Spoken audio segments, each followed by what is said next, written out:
Please subscribe, like, comment our channel. को नम्बरमा हेरौँ झुन्डेर चाहिँ के आएको छ ह आएको छ अनि लगतै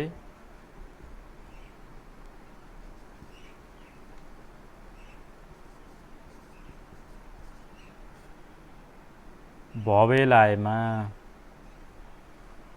भ आएको छ अनि लगतै स्वर आएमा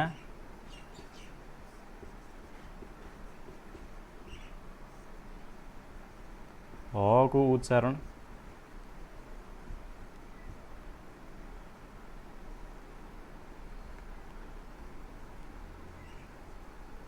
गरिँदैन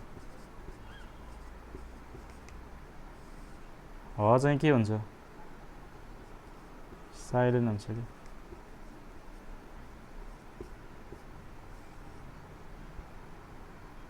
ह चाहिँ साइलेन्ट हुन्छ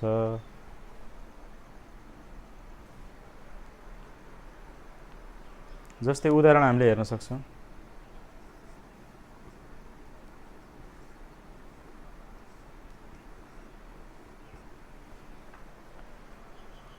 यसलाई के उच्चारण गर्ने झुन्डेर चाहिँ के आएको छ ह आएको छ अनि लगतै भवेल आएको छ भने यसको उच्चारण चाहिँ गरिँदैन भनेपछि के हुने भयो त उच्चारण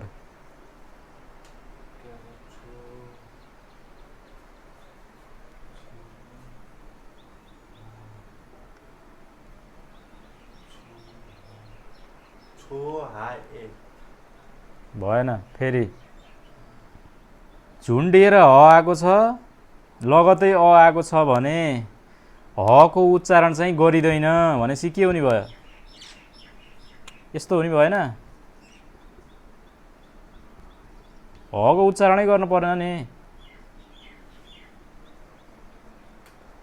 के हुने भयो त उच्चारण अनि ह चाहिँ लेख्न चाहिँ लेख्ने भयो तर पढ्दाखेरि चाहिँ लिसनिङ सुनाउँदाखेरि चाहिँ ह को उच्चारण गर्दिन्न अनि के भन्यो भन्ने चाहिँ कन्फ्युजन हुन भएन के हुने भयो त छो आयो हा भन्ने छो हायो भन्न परेन छो आयो बुझ्यो खाने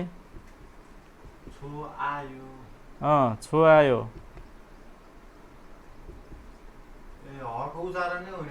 साइलेन्ट भनिराखु त ह आएको छ झुन्डेर अनि लगतै स्वर आएमा ह को उच्चारण गरिँदैन ह साइलेन्ट रहन्छ ह उच्चारणै नगर्ने छोड्दिनु त्यसलाई छो आयो चाहिँ उच्चारण गरियो छो आयो चाहिँ भएन उच्चारण नर्मल अवस्था हामीले बुझे अनुसार चाहिँ छो आयो हुनुपर्ने हैन यो चाहिँ हुन्न तर के हुन्छ उच्चारण छो आयो चाहिँ हुन्छ छो आयो भनेको राम्रो छ भनेको छोत्थाबाट छो आयो बनाएको यो चाहिँ ग्रामेटिकल फर्म हो छोत्था भनेको राम्रो हुनु भन्ने हुन्छ त्यसबाट राम्रो छ बनाएको यो आयो आयो लगाएर चाहिँ हामीले ग्रामरमा चेन्ज गर्छौं त्यही हो त्यस्तै अर्को उदाहरण हेर्न सक्छौं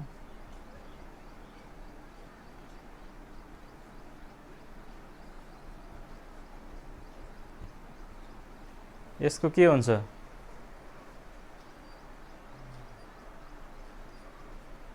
माथिको जस्तै के हुने भयो उच्चारण यसको तर हामीले नर्मल अवस्थामा पढ्दाखेरि यो दुईटाको आयो भने चाहिँ दुईटैको उच्चारण हुन्छ पछाडी भवेल छ भने यसको आधा अक्षर यसको चाहिँ यो दुईटा मिक्स गरेर पुरा अक्षर बनेर बन्छ भनेर चाहिँ पढेको अगाडि तर यसमा चाहिँ त्यो रुललाई काटेको छ हलाई चाहिँ झुन्डेर आहा लगतै भवेल आयो भने हजो नपढ्ने छोड्दिने भनेको छ के बुझियो के हुने भयो यसको उच्चारण अरुको केसमा हैन हको केसमा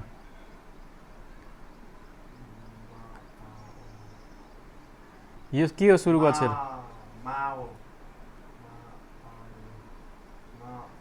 मान हा यो पढिन्थ्यो हामीले बुझे अनुसार तर यो पढिन्न के पढिन्छ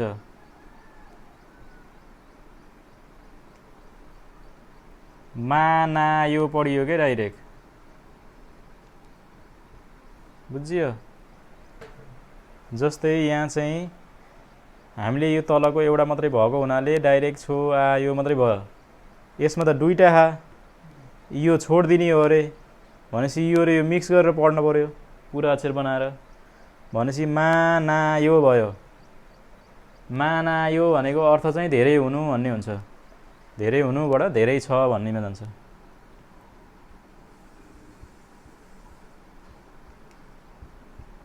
बुझियो नि यो?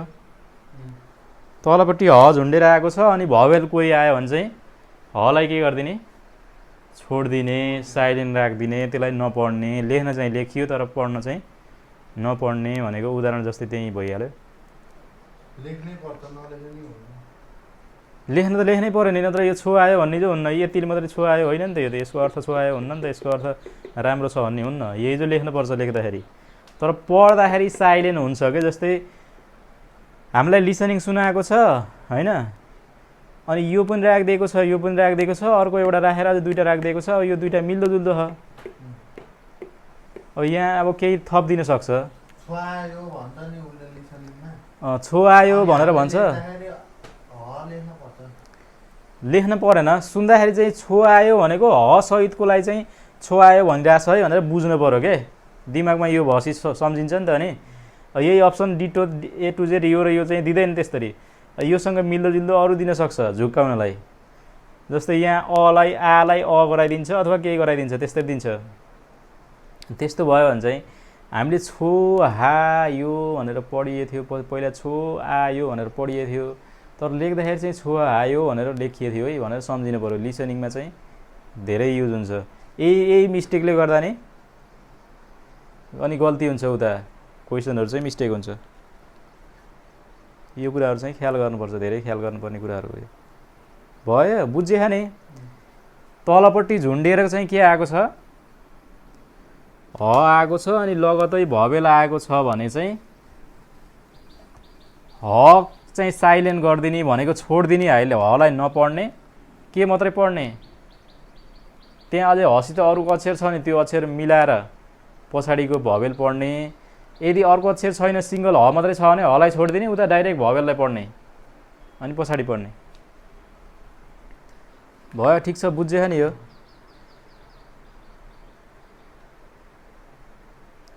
अनि अर्को चाहिँ कति नम्बरसम्म भयो? 8, 9। अब 9 हो, 10 हो। त्यसो भए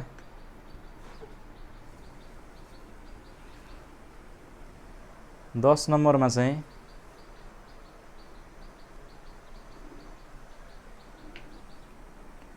गसँग चाहिँ ग है, ग आएको छ अनि त्यसपछि के गरेर प्लस म अथवा न आएको छ भने यस्तो अवस्थामा चाहिँ यसको उच्चारण चाहिँ के गरिन्छ? म गरिन्छ। बुझेँ नि? म सर्टकट लेखेँ, भाषा लेखिनँ है मैले यहाँ। केमा हो यो ग? झुन्डिएर। झुन्डिएर ग आएको छ अनि लगतै के आयो? म आयो अथवा न आयो, जुन आयो पनि भयो। त्यस्तो आएको छ भने यसको उच्चारण चाहिँ के हुन्छ?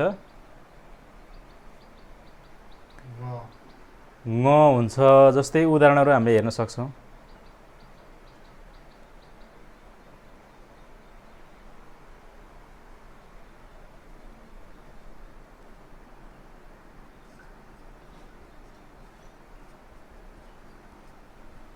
यसको उच्चारण के हुने भयो?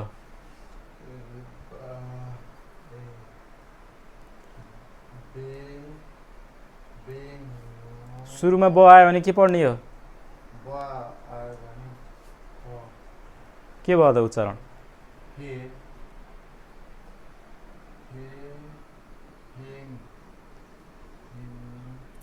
नर्मल तरिकाले चाहिँ हामीले के पढ्थ्यौँ?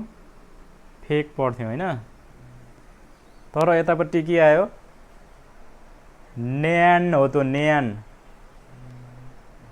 न्यान भनेको वर्ष हो। छुट्टाएर हेर्दाखेरि यो 100 हो होइन? अब फरक फरक अर्थ पनि छ यसको। यो वर्ष हो।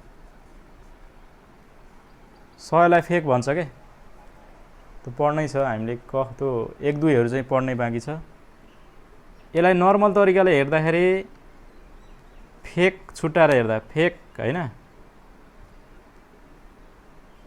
न्यान फेक न्यान हो नि त यो हुन त तर हामीले उच्चारण चाहिँ मिक्स भएर पढ्दाखेरि चाहिँ के गर्नु पर्यो फेक न्यान पढेर भएन यो मिस्टेक हुन्छ प्रोनाउन्सिएसन के पढ्ने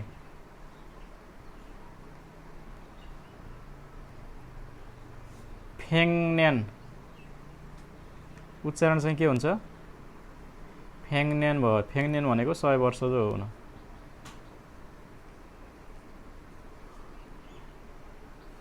लेख्दा फेक न्यान जो लेखियो तर फेक छुट्टै अनि न्यान छुट्टै लेख्दाखेरि फेरि एक्चुअल उच्चारण हुन्छ यसको यसलाई टुक्रा लेख्दाखेरि फेकलाई फेकै भनिन्छ यति मात्रै हेर्दा न्यानलाई न्यान जो भन्छ तर यो दुईटा मिक्स हुँदाखेरि चाहिँ के भयो फेङन्यान भनेर उच्चारण गरियो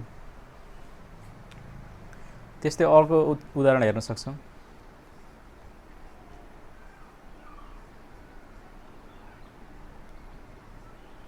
फाक्मुलगवान भन्ने अर्को चाहिँ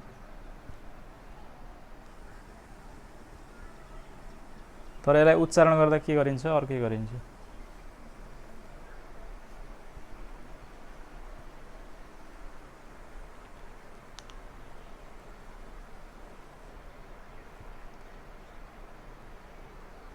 यो अहिले हामीले यो उच्चारण विधि पढ्दाखेरि बीचबीचमा लेखियो नि पछाडीको पाठमा चाहिँ संयुक्त उच्चारणमा अनि एकल उच्चारणमा पनि अगाडि पनि अलिअलि कहीँ पछाडीपट्टि एउटा लेखिएछ नि त्यो मिनिङहरु पनि हेर्न पर्यो है जस्तै यो भनेको के हो भन्ने पनि लेखाएको नि यहाँ जस्तै यसलाई 100 वर्ष भन्छ भने यसको मिनिङहरु पनि पछि युज हुन्छ हुन त्यही भएर यो पनि याद गर्नु पर्यो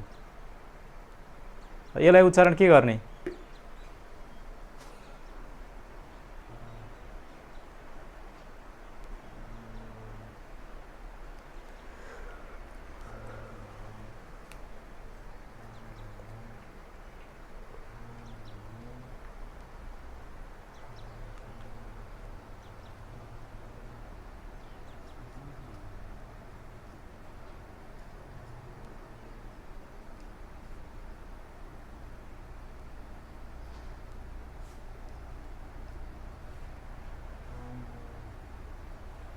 के हुन्छ उच्चारण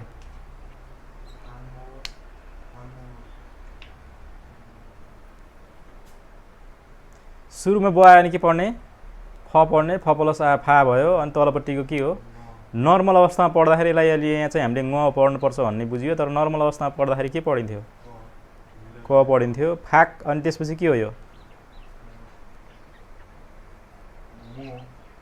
तल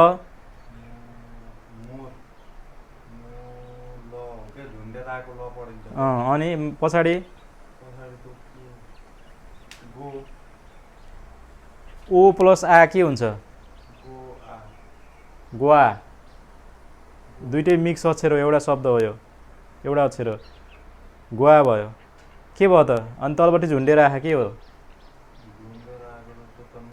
अनि के भयो त उच्चारण त्यसको नर्मल अवस्थामा पढ्दाखेरि के भयो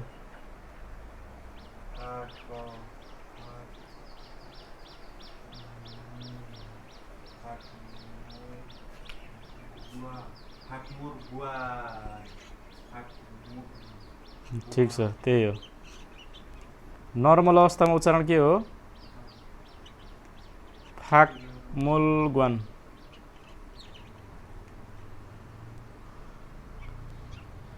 तर यो उच्चारण चाहिँ के भयो ठीक भएन के उच्चारण गर्ने यसलाई फाङमुलगवान भनेर उच्चारण गर्ने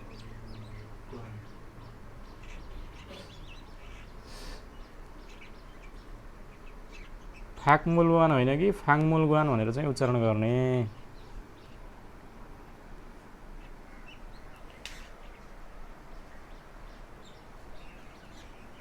यो भनेको ठीक भयो यसको अर्थ चाहिँ संग्रहालय हो है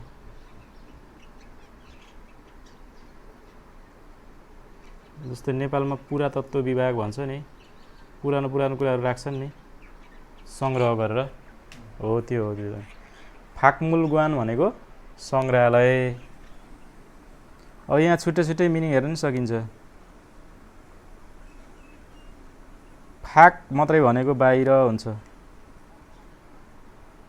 मूल भनेको पानी हुन्छ। गुवा भनेको विभाग हुन्छ। टुक्राएर हेर्दाखेरि धेरै अर्थ छ यहाँ। जस्तै यहाँ फेक र नेन छुट्टा जस्तै। मूल भनेको के हो? पानी हो। फाक अथवा फाक ए पनि भन्न सक्छ, यहाँ ए पनि लगाउन सक्छ। त्यो भनेको बाहिर हो। गुवा भनेको विभाग, गुवान पनि लेख्छु कि। फाकमूल गुवान भनेको के? सङ्ग्रहालय। यो पछाडि आउँछ, यो नटी पनि हुन्छ है। अब यहाँ चाहिँ के, यसलाई के उच्चारण गर्ने?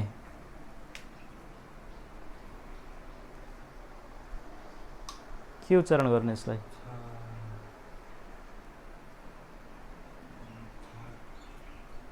सुरुमा जो आयो भने के पढ्ने? छ पढ्ने।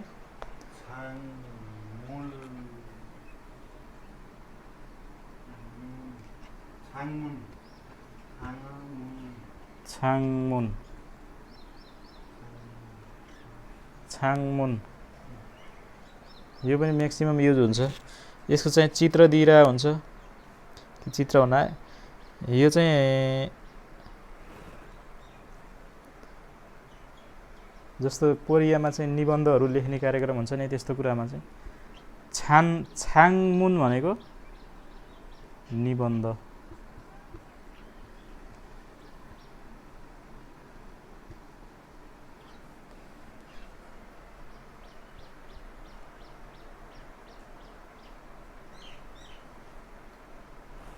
यसको उच्चारण चाहिँ के भएन? छाकमुन चाहिँ भएन, छाङमुन चाहिँ भयो। मुन मात्रै भनेको फेरि छुट्टै ढोका हुन्छ। त्यसको अर्थ ढोकालाई मुन भन्छ। तर यसलाई फेरि ओरिजिनली म लेख्यो भने छाङमुन भनेर लेख्यो भने फेरि झ्याल हुन्छ।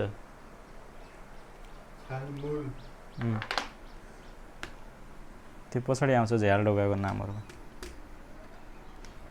बुझ्यो नि?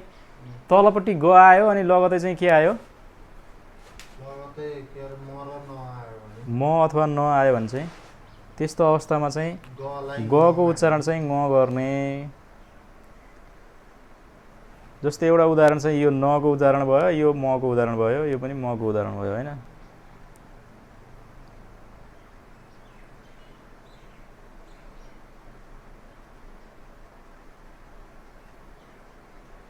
त्यस्तै अर्को नै हेर्न सक्छौँ। जस्तै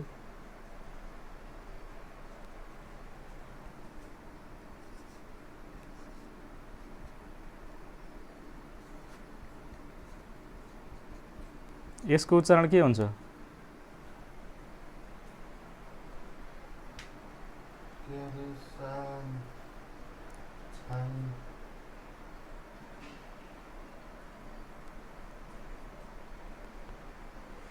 सुरुमा जो आयो भने छ पढ्ने, छ प्लस आ छा भयो। तलको चाहिँ के भयो? ङ भयो।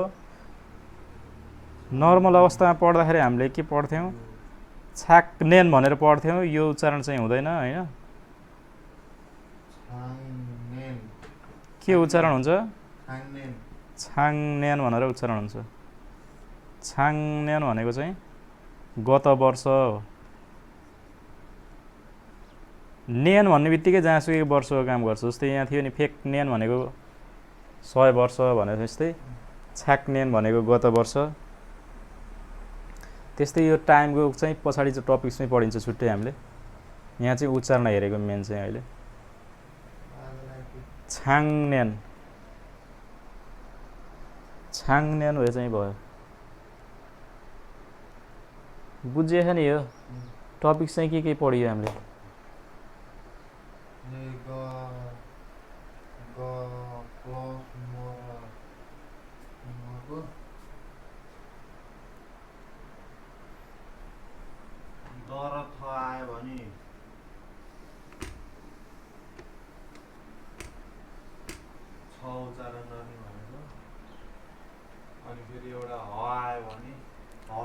एउटा 8 नम्बरमा चाहिँ ह आयो भने चाहिँ के गर्ने? साइलेन्ट। साइलेन्ट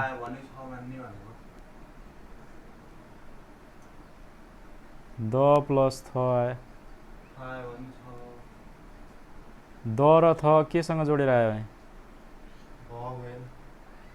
प्लस भवेल आयो भने चाहिँ यसलाई ज मान्ने जी मान्ने यसलाई छि मान्ने